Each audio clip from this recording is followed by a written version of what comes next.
The very famous 17th BRICS summit has been happens actually that is in Brazil. You know, ये नाम थोड़ा आपको अजीब लग रहा होगा देखने में, but yes it is a technical word which I have actually use here. So मैं बता दूं थोड़ा सा, ब्राज़ील में भी 17th जो ब्रिक्स समिट हुई है वो रिसेंटली हुई है, एंड जो कि ब्राज़ील के जो एक बहुत ज़्यादा पॉपुलर शहर है that is called Rio they Janeiro, जहाँ के अंदर ये पूरी की पूरी समिट हुई है. That was happen on 6 to 7 July 2025. And जो इसका पूरा का पूरा जो मेन मकसद है, जो इसकी मेन थीम है, वो है पूरे के पूरे ग्लोबल साउथ कोऑपरेशन, यानी कि इनको स्ट्रेंथनिंग करना, इनको मजबूत करना by sustainable governance. What is the meaning of यानी सस्टेनेबल गवर्नमेंट, विच मीन्स औरत, आदमी, बच्चे, बूढ़े सबको साथ लेते हुए पूरे के पूरे साउथ एरियाज़ में इसको डेवलपमेंट करना, साउथ कंट्रीज़ में डेवलपमेंट करना. सो नमस्कार दोस्तों, मैं मोहित शर्मा एलके अकेडमी से, और आज की वीडियो में हम बात करने जा रहे हैं कुछ ऐसे ही टॉपिक्स के बारे में. बट उससे पहले हम बात करते हैं एक बहुत इंपॉर्टेंट न्यूज़ के बारे में. दैट इज़ कॉल्ड कि हमारी एकेडमी हर साल कुछ कोर्सेज़ लॉन्च करती है. उनमें से कुछ इंपॉर्टेंट कोर्सेज़ हैं जैसे कि जीपीएससी, यूपीएससी, एनडीएस, सीडीएस, और आप इनमें से बहुत सारे कोर्सेज़ को देख सकते हो. We are also having our websites, तो वहाँ जाके आप देख सकते हो. बाकी आप QR कोड को स्कैन करिए, मेरा कोड यूज़ करिए, जिसके बाद आपको ये जो कंटेंट है प्रॉपर तरीके से मिलेगा, क्वालिटी मिलेगी, वीडियोस मिलेंगे, लेक्चर्स मिलेंगे, सब कुछ मिलेगा बहुत ही अफोर्डेबल प्राइस में. चलिए लेट्स सी, बेसिकली बात करते हैं टॉपिक के बारे में दोबारा. That is called the summit concluded with the Rio de Janeiro declaration emphasising inclusivity, reform and strategic cooperation. यानी कि इसका जो की हाईलाइट्स है, जो मेन फैक्टर है, वो है पॉलिटिकल एंड सिक्योरिटी कोऑपरेशन. आप एक बात करो, अब बात करो नेपाल के बारे में, ठीक है, अब बात करो भूटान के बारे में, अब बात करो श्रीलंका के बारे में, अब बात करो बांग्लादेश के बारे में. क्या आपके हिसाब से इन कंट्रीज़ को पॉलिटिकल एंड सिक्योरिटी कोऑपरेशन की ज़रूरत नहीं है? तो ऐसे mutual respect, sovereignty, equality, democracy, inclusiveness, सबको ध्यान रखते हुए, सबको साथ में लेते हुए हमें पॉलिटिकल एंड सिक्योरिटी के बेसिस पे political safety and security and cooperation को यहाँ पर ध्यान में रखा गया है. तो जो 3 पिलर्स हैं जिन पर मेन चीज़ों पर ध्यान दिया गया है, उसमें से सबसे पहला है political and security cooperation. In countries में बहुत ज़्यादा ज़रूरत है यार पॉलिटिकल एंड सिक्योरिटी कोऑपरेशन की.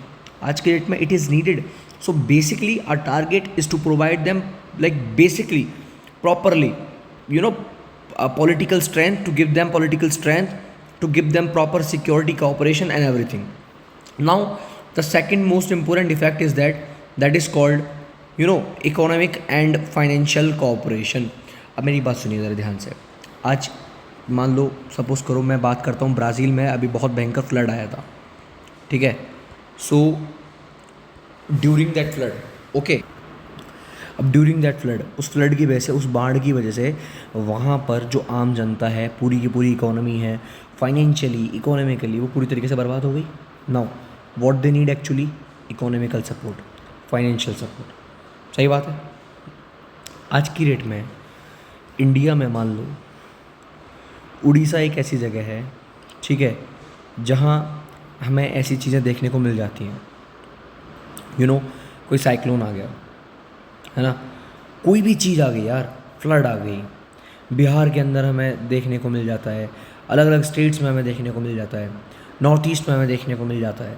तो फाइनेंशियल कॉर्पोरेशन की ज़रूरत है.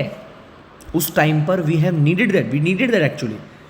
तो अगर स्ट्रॉन्ग बनाना है, पूरी कंट्री को स्ट्रॉन्ग बनाना है, सारे के सारे नेशंस को स्ट्रॉन्ग बनाना है, अभी छोटी मोटी कंट्रीज़ कहाँ जाएंगी मांगने के लिए? तो फाइनेंशियल कॉर्पोरेशन की हमें ज़रूरत ना हो, इधर उधर भटकना ना पड़े किसी भी कंट्री को. जो ब्रिक्स का मेन टारगेट है, सबको सेफ्टी एंड कॉर्पोरेशन प्रोवाइड करना. तीसरा बताता हूँ मैं, cultural and people to people exchange. देखिए मेरी बात ध्यान से सुनिए. सपोज़ करते हैं अगर मेरे घर में इस टाइम पर कोई रिलेटिव आता है, एग्जाम्पल, अब उस रिलेटिव का अपना एक अलग कल्चर है, वो मुझे इनवाइट करता है, मैं बोलता हूँ यार ये बेकार है, मुझे पता नहीं, पसंद नहीं आएगा, ये है वो है.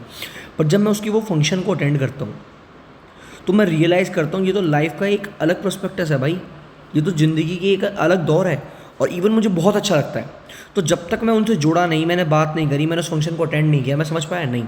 तो लोगों के कल्चरल एस्पेक्ट को समझने के लिए पीपल टू पीपल हमें चीज़ें एक्सचेंज करनी पड़ेंगी, इनको समझना पड़ेगा, एंड तभी एक स्ट्रॉन्ग कॉल आ पाएगा फॉर द पीसफुल को एग्जिस्टेंस। अगर सब लोग साथ में इंक्लूसिवली डेवलपमेंट करना चाहते हैं, रिफॉर्म करना चाहते हैं, ग्लोबल इंस्टीट्यूशन बनाना चाहते हैं, तो इसके लिए हमें ये सब चीज़ें करनी ही पड़ेंगी, ठीक है। We have to do that. Apart from that, अगर मैं बात करूँ इस टाइम पर जो मेन टारगेट है वो क्या है, expansion and global south solidity. मतलब हम साउथ जो कंट्रीज़ हैं, देखिए इंडिया एक आवाज़ है, साउथ की एक आवाज़ है इंडिया। पूरी की पूरी जो सदर्न कंट्रीज़ हैं इस टाइम पर, जो साउथ एशिया में आ रही है, इंडिया उसकी आवाज़ है। India is a voice of that actually. But सबसे बड़ी बात कि हमें उनका एक्सपेंशन करना पड़ेगा जो अदर कंट्री, जैसे मैंने बताया श्रीलंका, बांग्लादेश, नेपाल, तो we have to think about them.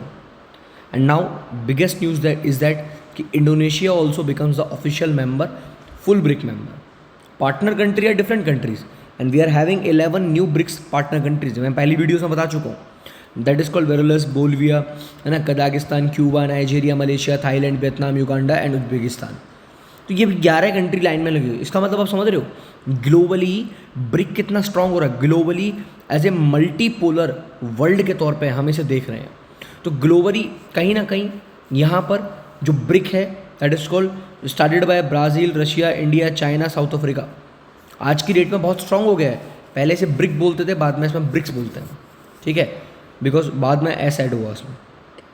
So major declaration क्या है? अच्छा, सबसे इंपॉर्टेंट ब्रिक का यहाँ पर जो मेजर काम है वो है climate finance framework. What is that? देखिए मैंने बताया ना अभी मौसम के चलते कारण भारत में बहुत सारी चीज़ें हमें फेस करनी पड़ी हैं। इवन सिर्फ भारत में ही नहीं, डिफरेंट कंट्रीज़ में। मान लो किसी को हैवी लॉस हो गया, तो उस टाइम पर हम लोग कैसे एक दूसरे को सपोर्ट कर सकते हैं, उस टाइम पर हम लोग कैसे साथ में आ सकते हैं। Global governance on artificial intelligence, ठीक है। तो यहाँ इन सब चीज़ों की बात करी गई है और उसको साथ में लेकर हम साथ में चलेंगे। यहाँ पर एक और इम्पोर्टेंट चीज़ जिस पर यहाँ फोकस किया गया है, सबसे पहले रिफॉर्मिंग ग्लोबल गवर्नेंस, यानी कि यहाँ पर हमें मल्टीलेटरलिज्म की तरफ ध्यान देना पड़ेगा। In what sense I am saying that कि हमें ये देखना पड़ेगा। देखिए मेरी बात ध्यान से सुनिए, आज इंडिया जब ये सब काम करेगा तो यूएसए की जो नज़र है ना वो भारत पे है। तो यूएसए तो हमेशा ब्रिक्स के अगेंस्ट में खड़ा रहा है भाई। यूएसए नेवर वांट्स कि ब्रिक्स ऊपर जाए, यूएसए नेवर वांट्स कि ब्रिक्स आगे बढ़े लाइफ में। तो हमारा तो मेन मकसद है पीस, सिक्योरिटी एंड डेवलपमेंट की तरफ आगे बढ़ना, ठीक है। हालांकि हम अपने आप को भाई, अगर हम अपनी कोई करेंसी लॉन्च कर रहे हैं, ब्रिक अपनी कोई करेंसी लॉन्च कर रहा है, तो वो अपने लिए करना है। जो मेन टारगेट है वो है कि ग्लोबल पॉवर्टी, हंगर, क्राइसिस, इनको ख़त्म करना, मिलिट्री स्पेंडिंग करना, जिससे हम पीस कंट्रोल कर सकें, जिससे हम बेसिकली कंट्रोल तो नहीं बोलूँगा यार, कि हम पीस मेंटेन कर सकें, सिक्योरिटी नैरेटिव्स को ध्यान में रखते हुए। तो बहुत सारे फैक्टर्स हैं जिनकी यहाँ बात करी गई है। Apart from that we are also following Paris agreement, Kyoto protocols, बहुत सारी चीज़ें हैं जिनको हम ध्यान रखते हुए काम कर रहे हैं। ब्रिक की स्ट्रैटेजी एक सिंपल सी है, इकोनॉमिक स्ट्रैटेजी 2030 तक ये है कि डिजिटल और इकोनॉमिक ट्रेड में इन्वेस्टमेंट करे, फाइनेंशियल कॉर्पोरेशन करे और सस्टेनेबल डेवलपमेंट करे। ऐसा डेवलपमेंट जहाँ नेचर में किसी का नुकसान ना हो, सिंपल सी बात। And this is called multilateral trading system. हम यहाँ चाह रहे हैं कि प्रॉपर तरीके से हम अपने आप को इम्प्रूव करें, ठीक है। सबसे बड़ी बात और सबसे इम्पोर्टेंट पॉइंट यहाँ पर वो जो कि ये है कि BRIC want to improve their self. देखिए हमारे जो रिसेंट की न्यूज़ जो है वो ये है कि सबसे जो गुड न्यूज़ है बेसिकली कि हमारे पीएम मोदी साहब ने शी जिनपिंग के साथ बायलैटरल टॉक्स किए हैं और इसकी वजह से एलएसी पर बहुत शांति है। इसकी वजह से बहुत सारे अजम्पशंस लगाए जा रहे हैं कि भारत और चाइना की शायद रिश्ते अच्छे हो जाएं, और अगर भारत और चाइना के रिश्ते अच्छे होंगे तो बहुत कुछ फ़ायदा होगा। देखिए न्यू डेवलपमेंट बैंक, बहुत सारे, अब एक दो तीन चीज़ें और हैं जो फैक्टर्स मैं बता देता हूँ कि न्यू डेवलपमेंट बैंक, इसका मेन मकसद है भाई साहब कि बहुत सारे basically multilateral guaranteed mechanism launch है by the New Development Bank, जो तो इम्पोर्टेंट है ही है। हालांकि ये लोन भी प्रोवाइड करेंगे, पैसा भी देंगे। यहाँ बहुत सारी चीज़ों को ध्यान में रखते हुए बात करी जा रही है। सबसे बड़ी बात कि ब्रिक अपनी करेंसी लॉन्च करने के चक्कर में बहुत टाइम से, मैं बता रहा हूँ आपको, डी डॉलरिज्म, अगर डॉलर को मार्केट में, डॉलर का इफेक्ट खत्म करना है तो ब्रिक को अपनी करेंसी लॉन्च करनी पड़ेगी। हालांकि उन्होंने अभी तक अपनी कोई कॉमन करेंसी डिसाइड नहीं करी, बट हाँ यूएसए इसीलिए इसके अगेंस्ट है। But one day the time will come जब यहाँ पर यूएसए को फेलियर देखना पड़ेगा एंड ब्रिक अपने आप में बहुत इम्पोर्टेंट साबित होगा। आई होप दोस्तों आपको ये वीडियो प्रॉपर तरीके से समझ आया होगा, आपको कंटेंट अच्छा लगा होगा। कुछ इसी तरीके का कंटेंट देखने के लिए बने रहिए मेरे साथ। मिलेंगे नेक्स्ट वीडियो में, तब तक के लिए जय हिंद, वंदे मातरम।